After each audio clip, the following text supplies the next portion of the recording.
आज के लेक्चर में हम प्रूव ये करेंगे कि अगर किसी फंक्शन की तमाम वैल्यूज़ दो नंबर्स a और b के इन बिटवीन है और उस फंक्शन की किसी लिमिट पॉइंट c के ऊपर जो लिमिट है वो एग्जिस्ट कर रही है, तो ऐसी सूरत में उस फंक्शन की लिमिट का आंसर जो है वो उन्हीं दो नंबर्स a और b के इन बिटवीन होगा जिनके दरमियान हमेशा फंक्शन की वैल्यूज़ लाई कर रही हैं। स्टार्ट करते हैं आज का लेक्चर। थ्योरम की स्टेटमेंट ये है कि a हमारे पास r का कोई सबसेट है, f a से r पे कोई फंक्शन है, c जो है वो लिमिट पॉइंट है सेट a का, c एक रियल नंबर है और हमें गिवन ये है कि फंक्शन की तमाम वैल्यूज़ a और b के इन बिटवीन है एक्सेप्ट c के ऊपर वैल्यू से। c के ऊपर फंक्शन की वैल्यू क्या है, हो सकता है c पे वैल्यू हो ही ना, और अगर है तो क्या है उससे हमें कोई कंसर्न नहीं है। हमें सिर्फ ये कंसर्न है कि c के अलावा, लिमिट पॉइंट c के अलावा बाकी तमाम पॉइंट के ऊपर फंक्शन की वैल्यूज़ दो नंबर्स a और b के इन बिटवीन हैं। अगर ऐसा है, और एक बात मज़ीद कि हमारे पास जो फंक्शन f(x) है उसकी limit x approaches to c exist कर रही है, तो हमने प्रूव ये करना है कि फिर इस फंक्शन की लिमिट का जो आंसर होगा वो भी a और b के इन बिटवीन ही होगा।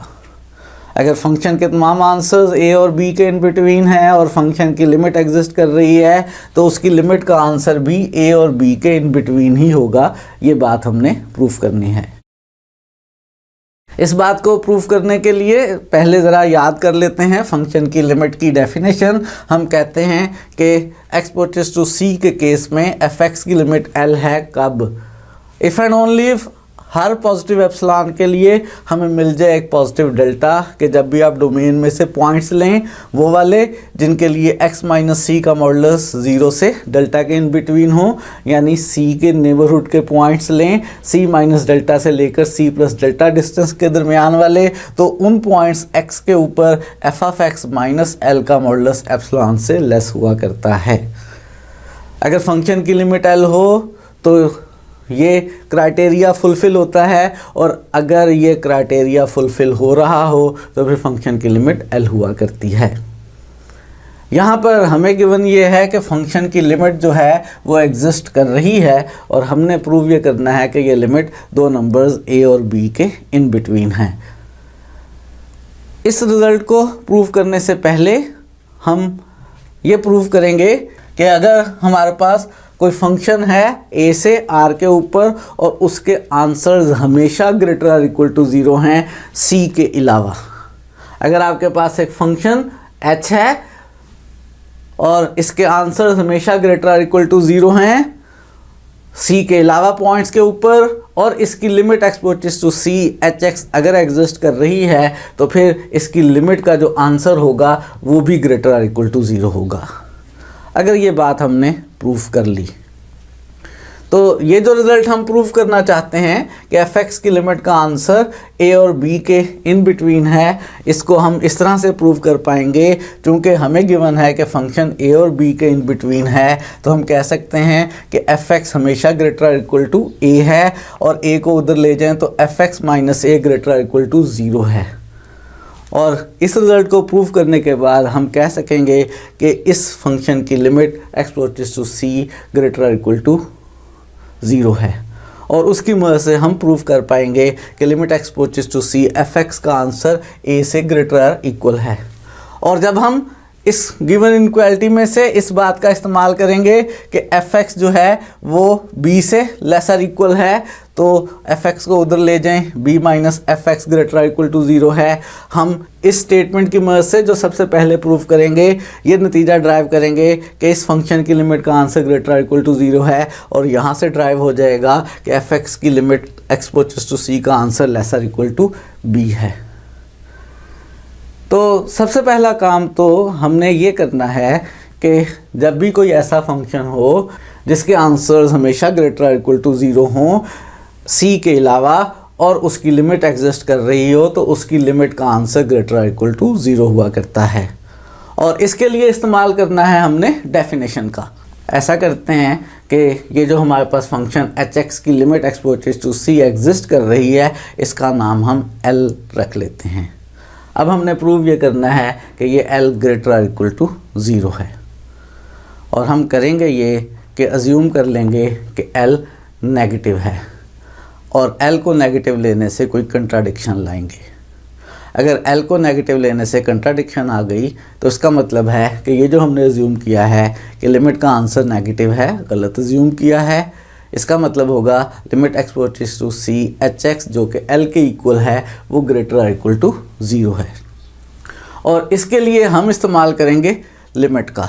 चूँकि एच एक्स की लिमिट एक्स अप्रोचेस टू सी का आंसर एल है, तो हर पॉजिटिव नंबर के लिए ये कंडीशन होल्ड कर रही है, और मैं एक ख़ास नंबर एप्सिलॉन ले रहा हूँ, और वो एप्सिलॉन मैं ले रहा हूँ -l के इक्वल। अगर l नेगेटिव है तो -l पॉजिटिव होगा। इसको एप्सिलॉन लेते हुए मुझे मिलेगा एक डेल्टा पॉजिटिव। किस तरह का पॉजिटिव डेल्टा?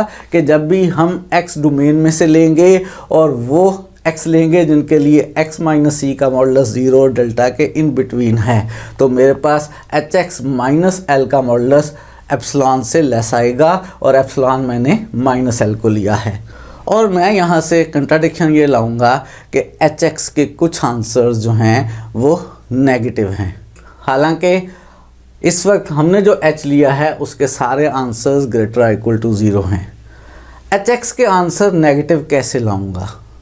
इस बात का इस्तेमाल करूंगा मॉडुलस की प्रॉपर्टी का। हमें मालूम है कि x का मॉडुलस जो है वो लेसर इक्वल टू a हुआ करता है if and only if x greater equal to -a और लेसर इक्वल टू a हो। मेरे पास चूँकि एच एक्स माइनस एल का मॉडुलस लेस देन -l है, तो इस प्रॉपर्टी के मुताबिक एच एक्स माइनस एल जो है वो -l के माइनस यानी l से ग्रेटर देन है, और एच एक्स माइनस एल जो है इस -l से लेस है, और मैं लाना चाहता हूँ एच एक्स को नेगेटिव। और याद रहे ये इनक्वालिटी किन x के लिए होल्ड कर रही है? ये इनक्वालिटी उन सारे x के लिए होल्ड कर रही है जो a में से हैं और जिनके लिए x माइनस सी का मॉडुलस 0 से बड़ा और डेल्टा से छोटा है। और याद कर लें ज़रा, जब हम कहते हैं कि वो x लेने हैं जिनके लिए x माइनस सी का मॉडुलस डेल्टा से लेस है, तो उन सारे x के सेट को हम v डेल्टा c कहा करते हैं। यानी x हमने a में से लेने हैं और x हमने v डेल्टा c में से लेने हैं अगर हम x माइनस सी के मॉडुलस को डेल्टा से छोटा ले रहे हैं। और चूंकि हम x माइनस सी के मॉडुलस को 0 से बड़ा भी ले रहे हैं, और इसका मतलब ये है कि ये x कभी भी c नहीं हो सकता। ये x कभी भी c नहीं हो सकता, क्योंकि अगर x c होगा तो c माइनस सी का मॉडुलस 0 हो जाएगा। तो ये इनक्वालिटी होल्ड कर रही है उन तमाम x के लिए जो a में हैं और जो v डेल्टा c में हैं और जो c नहीं है। इस इनक्वालिटी का जो सेकंड पार्ट है कि H X minus L less than है -l से, इसमें से अगर -l को कैंसिल कर दें या इस -l को राइट साइड पर लें और +l हो जाए, तो एच एक्स मेरे पास 0 से छोटा आ गया। और किन x के लिए आया है? ये इन सारे x के लिए आया है। एच एक्स नेगेटिव हो गया, कंट्राडिक्शन आ गई। लेकिन एक छोटी सी प्रॉब्लम है, हो सकता है इस सेट में कोई एलिमेंट ही ना हो, यानी ऐसा कोई x मौजूद ही ना हो कि जो a में भी हो और जो v डेल्टा c में भी हो। लेकिन याद करें, हमें गिवन ये है कि जो c है वो लिमिट पॉइंट है a का, वो क्लस्टर पॉइंट है a का, और क्लस्टर पॉइंट या लिमिट पॉइंट उस वक्त हुआ करता है जब भी a और c के हर नेबरहुड में c के अलावा पॉइंट्स कॉमन आए। यानी ऐसे पॉइंट्स मौजूद हैं, ये सेट एम्प्टी नहीं है, ऐसे पॉइंट्स x हैं डोमेन में जिनके लिए एच एक्स 0 से छोटा आ रहा है। क्या आ सकता था 0 से छोटा?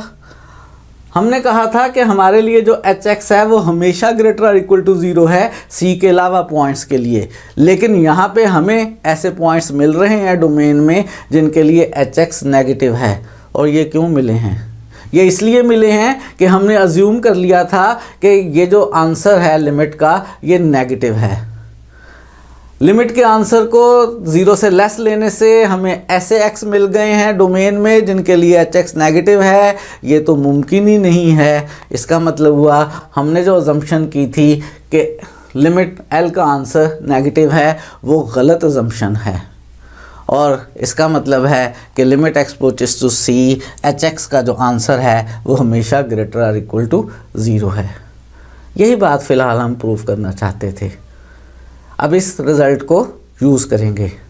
हमने प्रूव ये किया है कि जब भी हमारे पास कोई फंक्शन हो जो हमेशा ग्रेटर और इक्वल टू 0 हो लिमिट पॉइंट के अलावा, और उसकी limit x approaches to c fx exist कर रही हो, तो वो लिमिट हमेशा ग्रेटर और इक्वल टू 0 हुआ करती है।